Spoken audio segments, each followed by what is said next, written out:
Everyone, today we have a hackathon machine learning.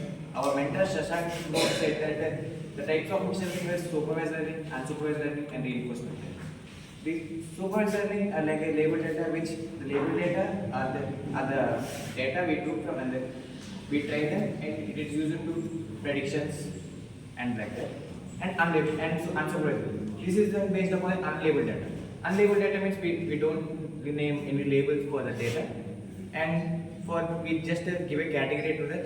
And this unlabeled data is used for many, like if you want to predict anything like without we don't know the output, we use the unsupervised learning. And reinforcement. This reinforcement use agent like another agent, and that agent took the data and send it to the environment.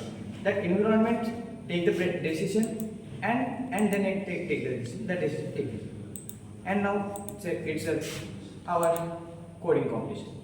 We have completed so many codes and so many hidden test cases that they're very difficult to solve, and we have a real world problem solving techniques.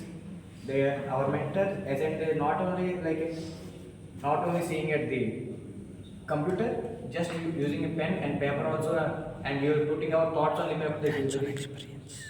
And this is very useful to us, and we were looking for very grateful hackathons like this. Thank you.